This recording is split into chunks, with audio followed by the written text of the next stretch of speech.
13వ రోజు కంప్లీట్ మ్యాన్లో భావ ప్రకాశం అంటున్నారు. చూద్దామండి. చాలా మందికి నేను ఇప్పుడు SSYలో చేరాను, పిరమిడ్ సొసైటీ మెంబర్ని, యోగదాస్ సత్సంగంలో సభ్యుడిని, సత్యసాయి భక్తుడిని, ఇక నాకేమి డోకా లేదనుకుంటేవో 4 ఆధ్యాత్మిక విషయాలు వల్లివేస్తూ అటు ఇటు తచ్చాడుతూ ఉంటారు. వీరికి నేటి కొన్ని కుహున రాజకీయ పార్టీ కార్యకర్తలు ఎలాంటి తేడా లేదు. ఓకే మాస్టర్స్,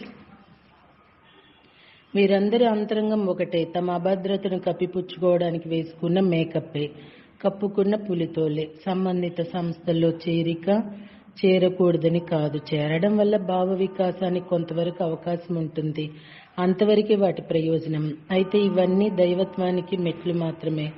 మనిషిలో ఆధ్యాత్మిక భావ వినిమయం జరగగలగాలి, సత్యార్థ భావ ప్రకాశం కలగాలి. అందుకు ఆయా సంస్థల సమూహాలు ఓ నిచ్చెన మాత్రమే. ఆధ్యాత్మికత్వం ఆషామాషి వ్యవహారం కాదు, అట్లన్నీ అసాధ్యమూ కాదు. దాని ఫలాలు అందుకోవటానికి ప్రతి ఒక్కరూ యోగులమే. భూమి మీద ప్రతి వ్యక్తి బుద్ధత్వం పొందటానికి అర్హుడే. ప్రతి ఒక్కరూ అద్వితీయులే. వాస్తవానికి అతడి అంతఃకరణది బుద్ధత్వం అనే సూదంటురాయి వైపు సాగా అయస్కాంత గమనం. అయితే వివిధ వాతావరణ పరిస్థితుల కారణాల వల్ల, పై సమర్థతల వల్ల, అజ్ఞానం వల్ల తమని తాము మభ్యపెట్టుకుంటూ జీవితాన్ని ఈడేరుస్తుంటారు. సంస్థలో చేరడమో సమూహాల్లో కలగలిసిపోవడం ఒక్కటే దైవత్వానికి భరోసా కాదని గుర్తిస్తే మనం మరింత అప్రమత్తులై, జాగరూకులై, లోతైన ధ్యాన జ్ఞాన సముపార్జనకై ఆయుక్తమవుతాం. అలా నిరంతరాయంగా తన్ని తాను సరిచేసుకుంటూ, సవరించుకుంటూ నిగ్గు తేల్చుకునే నిర్మోహమాట ఆత్మకళాద్వయనమే ఆధ్యాత్మికత. అంతర్నేత్రాన్నిచ్చేది ఆధ్యాత్మికత. ఈ పరావిద్యను వంట పట్టించుకున్న వ్యక్తి ప్రతిఫలాన్ని నిరంతరం పరిసరాలపై తన అమూల్య ప్రభావాన్ని ప్రసరిస్తూనే ఉంటుంది, దివ్యలోకపు దీవెనలను కురిపిస్తూనే ఉంటుంది. అంతేగాని ఆధ్యాత్మికత అనేది తన్ని తాను బిగదీసుకున్న తలుపు గడియ మాత్రం కాదు. మాంసపిండం మంత్రపిండం కావాలి. మాంసపిండాన్ని మంత్రపిండం చెయ్యాలోయ్ సుభాష్ అని కర్నూలు స్వామీజీ సదానందయుగ అంటుండేవారని పత్రిసార్ అప్పుడప్పుడు చెప్తుండేవారు. మాంసపిండం అంటే అన్నమయ కోసం, దీన్నే మంత్రపిండం అంటే ప్రాణమయ కోసంలా మార్చుకోవాలి. అంటే ఎనర్జీ బాడీగా అన్నమాట. అదేవిధంగా పదార్థం నుంచి పరమాత్మగా పరిమాణం చెందాలి అనే సత్యవాక్యం కూడా నాకు తరచూ గుర్తొస్తుంటుంది. ఈ 2 సూత్రాల్లోనే ఉంది సమస్త ఆధ్యాత్మిక తత్వసారమంతా, సామస్య పార్శ అభివృద్ధి అంతా. అంతా మన మంచికే. నిజం, అంతా మన మంచికే. ప్రతిదీ మన ఎదుగుదలకే. జరిగిన జరగబోయే ప్రతి సంఘటన మన ప్రగతికే. కాలం ప్రతి నిమిషము మనకు అద్భుత అనుభవ పురస్కారం. ఒక్క మాటలో చెప్పాలంటే జీవితం రసవత్తర అనుభవాల మేళ. అయితే ఈ అనుభవం తప్పు, ఈ అనుభవం గొప్పది, ఇది మంచిది, ఇది చెడ్డది, ఇది బాగోలేదు, ఇలా అనుభవాలకు మనం పేర్లు పెడుతుంటాం, వివక్ష పాటిస్తుంటాం. నిజానికి ఏ అనుభవమైనా మన మేలుకే, అంతిమంగా మన పెరుగుదలకే. ప్రతి అనుభవాన్ని పాజిటివ్ దృక్పథంతో, ఆశావాహ దృక్పథంతో తీసుకోవటం ప్రారంభిస్తే ఇక ప్రపంచమంతా నందనవనమే. ఏదైనా ఉపద్రవం సంభవిస్తే ఆ పరిణామాన్ని అధిగమించటానికి కృషి చేస్తాం. తద్వారా మన నాడులన్నీ ఒకసారి ఒళ్ళు విరుచుకుంటాయి. అనుభవ తీవ్రతను బట్టి మన అంతర్గత శక్తులు ఉద్గామం ఉంటుంది. అందుకే జడత్వం వదిలి కొత్త అనుభవాలకు ఆహ్వానం పలుకుతుండాలి. కొత్త సవాళ్ళను నిరంతరం రుచి చూస్తూ ఉండాలి.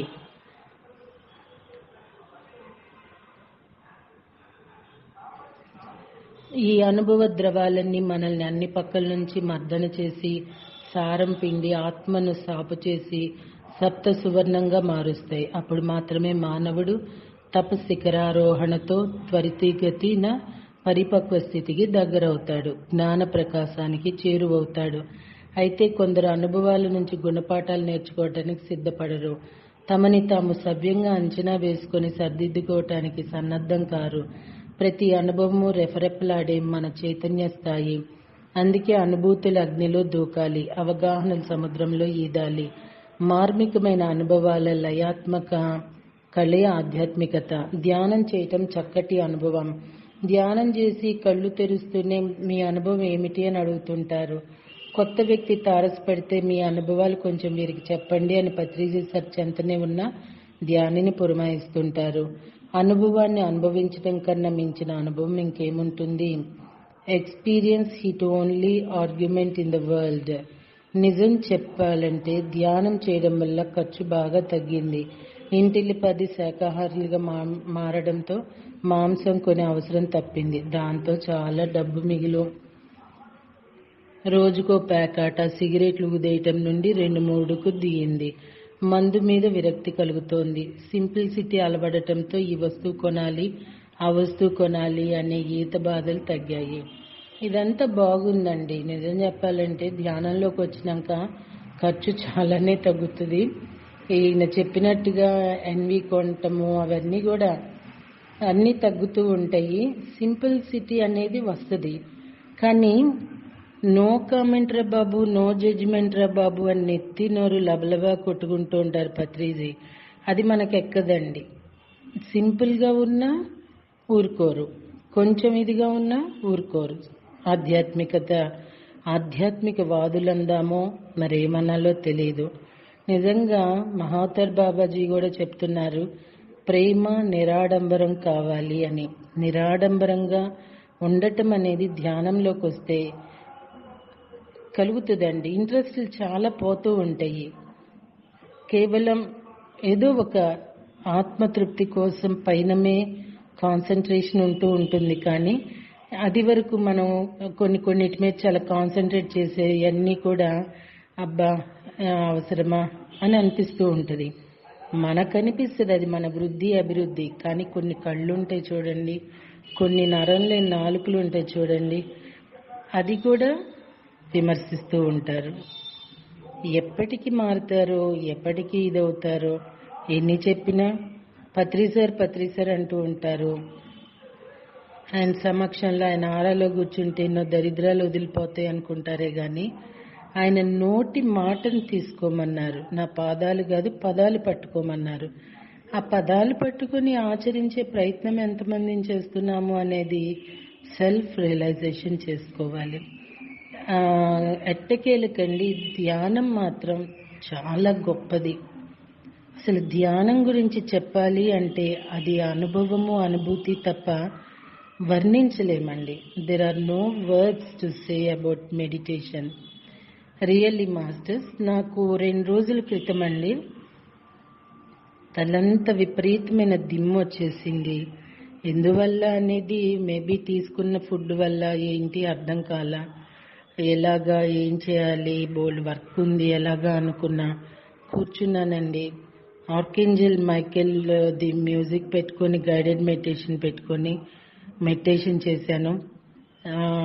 ఎందుకంటే మాస్టర్స్ ఒక్కొక్కసారి ఏదన్నా అయినా నా హస్బెండ్కి చూసుకోవటం అలాంటి ఏం తెలీదు. అడిగినా కూడా రెస్పాండ్ అవ్వటం కూడా తెలియదండి. ఒక ట్యాబ్లెట్ ఇవ్వమన్నా, ఈవెన్ ఒక గ్లాస్ మంచినీళ్ళు ఇవ్వమని అడగాలన్నా కూడా కష్టమే. నా కూతురేమో బాంబే వెళ్ళింది. ఎట్లా ఇది ఫేస్ చేయను? ఇప్పుడు ఏదన్నా నాకు కొంచెం పడుకోవాల్సి వస్తే ఎట్లా ఇది, ఆయనకి అసలు రైస్ వండటం కూడా రాదా అనుకుంటూ లేదు మెడిటేషన్లో కూర్చోవాలని కూర్చుంటే అలా నేను ఒక 1 అవర్ పైనే కూర్చుండిపోయాను తెలియకుండా. అసలు ఎంత రిలీఫ్ మాస్టర్స్. అదంతా ఏమైందో తెలియదు. కళ్ళెమ్మట నీళ్లు కారిపోతున్నాయి, తేపులు వస్తున్నాయి, ఆవలింతలు వస్తున్నాయి. అలా ఎంతసేపు వచ్చిందో ఇక నాకు గుర్తులేదు. రిలీఫ్ అయిపోయానండి. అప్పుడు అనిపించింది నిజంగా ధ్యానం చాలా గొప్పది, మనం వినియోగించుకోవటమే చేతగావడం లేదనిపించిందండి. I'm right masters? మునుపు మైండ్ ఓ చెత్తబుట్ట అవాకులు చవాకులు పేలడం వల్ల లేనిపోని సమస్యలు నెత్తికి తెచ్చుకోవాల్సి వచ్చేది. ఇప్పుడు అలా కాదు. మాటలు మితమయ్యాయి. ఆచితూచి మాట్లాడడం మొదలైంది. ఎప్పుడు అవే మొహాలు, అవే సుత్తి మాటలు. ఇప్పుడు అలా కాదు. కళకళలాడే కొత్త ముఖార విందాలు, జీవితానికి పనికొచ్చే తేనె పలుకులు. కాలం విలువ తెలిసి రావడంతో వాయిదా వేయకుండా చేయాల్సిన పనులను గప్చిప్పున అది అత్యంత శ్రద్ధాభక్తులతో నైపుణ్యంతో చేయటం మొదలైంది. అంత పాజిటివ్ థింకింగే కాబట్టి ఎల్లడలా ఆశాజనకమైన ఉత్సాహం ఉరకలు వేస్తోంది. వ్యక్తిగత సంబంధాలు, కుటుంబ సంబంధాలు, బయట వ్యక్తులతో సంబంధ బాంధవ్యాల్లో తెలియని అంతఃసంతుష్టి ఏదో చోటు చేసుకుంది. దాంతో ప్రతిదీ ఇష్టంగా మారింది. మంచి పుస్తకాలు చదవటం మొదలైంది. పుస్తకాలతో స్నేహం వల్ల ఎన్నో విషయాలు ముచ్చటించుకునే అవకాశం కలిగింది. కాలు కదపకుండానే ఎన్నో ప్రశ్నలకు సమాధానాలు దొరకటం భలేగా ఉంది. హృదయంలో ప్రశాంతత నెలకొనడంతో ఆరోగ్యం కూడా చక్కబడింది. రోగ నిదానం కోసం ₹1000 డాక్టర్ల చేతుల్లో పోసే శ్రమ తప్పింది. బీపీ, షుగర్ వస్తాయేమోనన్న చింత పోయింది. గతంలో అప్పుడప్పుడు తలనొప్పి, అలసట కలుగుతుండేవి. అప్పుడేదీ లేదు. ఒళ్ళు పొంగులెత్తుతున్న శక్తితో జవనాశ్వంలా నవనవలాడుతోంది. అనుకున్నది అనుకున్నట్లు జరిగి సంకల్ప శక్తి సిద్ధించటంలో ఇక అయిందానికి కానిదానికి ఆరులు చాచే అవసరం లేకపోయింది. ఏది ప్రధానమో దాన్నే తలుచుకోవటం, దృష్టి పెట్టడం వల్ల అనవసరమైన శక్తి దుబారా లేదు. డబ్బు ఖర్చు చేయటంలో పొదుపు, మాట్లాడడంలో మితం, వ్యవహార సరళిలో నైపుణ్యం వంటబట్టాయి. మనిషికి కావలసింది ఆత్మానందం. మరిది లభిస్తుండగా పూజలు, పునస్కారాలెందుకు, మొక్కుబళ్ళెందుకు, దైవారాధన పేరుతో వ్రతాలు, నోములు చేయడం లేదు. అబ్బా, దాంతో బోళ్ళంత ఖర్చు, శ్రమ కలిసి వచ్చాయి. ముందండి ఖర్చు కన్నా చెప్పాలంటే శ్రమ తప్పింది. ఒక మానసికమైన భయం నుండి బయటపడటమైందండి. భగవంతుడు అంటే అక్కడ భక్తి ఏం లేదు మాస్టర్స్, భయం తప్పించి. అమ్మో, ఇది చేయకపోతే, అది చేయకపోతే, అది అలా చేయకపోతే, ఇది ఇలా చేయకపోతే ఏమైపోతుందా అనేది తప్పించే. కానీ భగవంతుడు అనేవాడికి భయం కాదు మనం పడాల్సింది.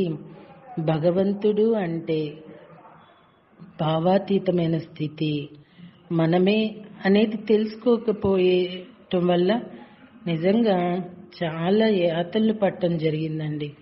ఇప్పుడు పత్రిసారి ఏం బలవంతం చేయలా, ఎవరూ బలవంతం చేయలా.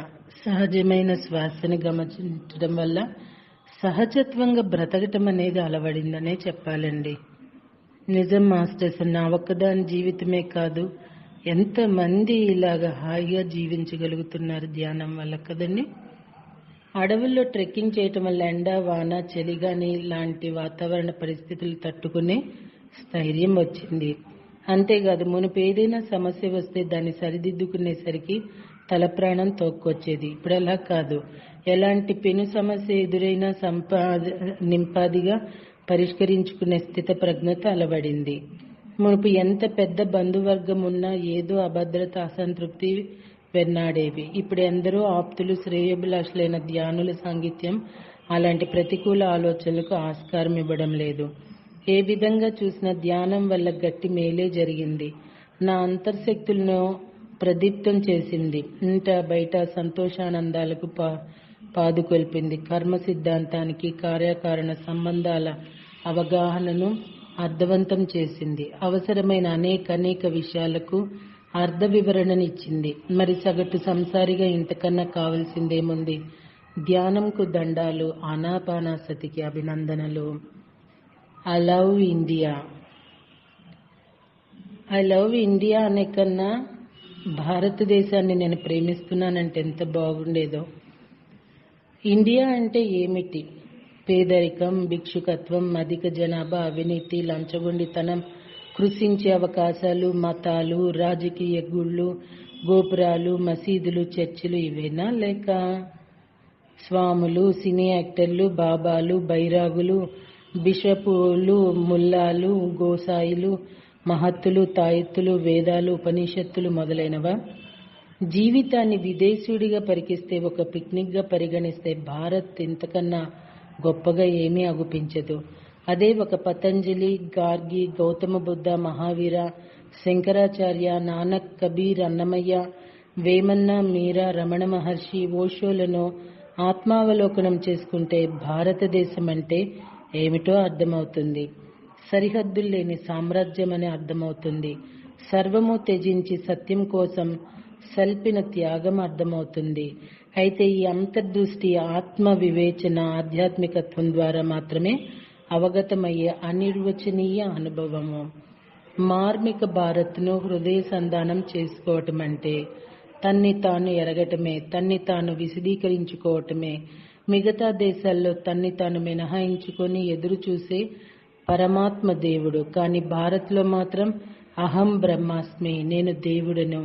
ఇంతటి అమోఘమైన ఆత్మస్థైర్యం భారతీయుడి సొంతం.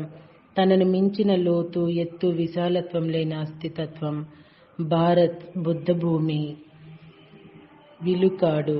ఓషో ఒక అద్భుతమైన కథ చెప్పారు. ఒక రాజ్యానికి ఒక విలుకాడు వస్తాడు.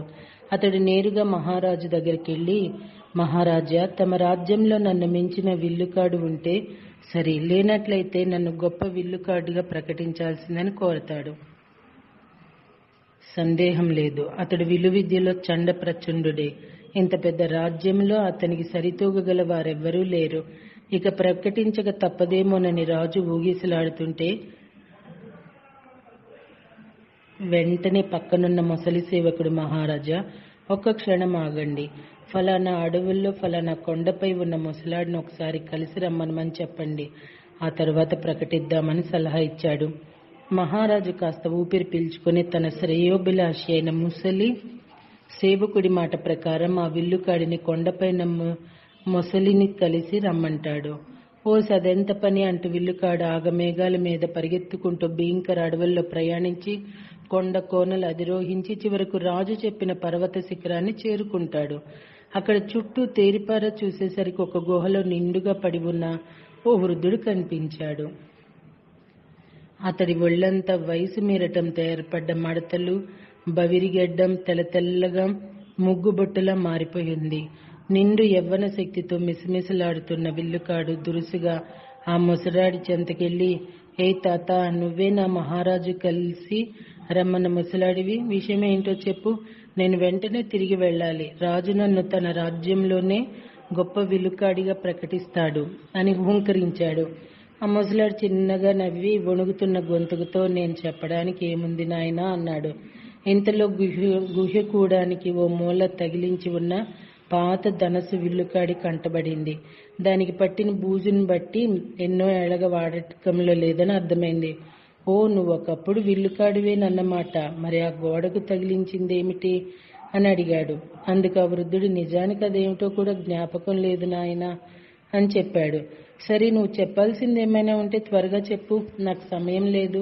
మహారాజు దగ్గరికి వెళ్ళి గొప్ప విల్లుకాడు సన్మానం పొందాలి అంటూ తొందర పెట్టసాగాడు. నిర్వేదంగా ధ్యాన సమాధిలో కూర్చొని ఉన్నట్టు నా వృద్ధుడు నిదానంగా లేచి నిలబడి, రా చెప్తానంటూ గుహ బయటకు నడిచాడు. పద అంటూ విలుకాడు అతన్ని అనుసరించాడు. వణుకుతూ అడుగులో అడుగేసిన వృద్ధుడి దేహం క్రమంగా వెదురు బొంగులా విచ్చుకోసాగింది. చకచకా నడుస్తూ కొండ కొమ్మ వైపు దూసుకెళ్లసాగాడు. విల్లుకాడికి ఆశ్చర్యం వేసింది. పరిగెత్తుతున్నట్లు బిరబిరా నడుస్తూ, ఏ తాత, ఏమిటది, ఎక్కడికి పోతున్నావు?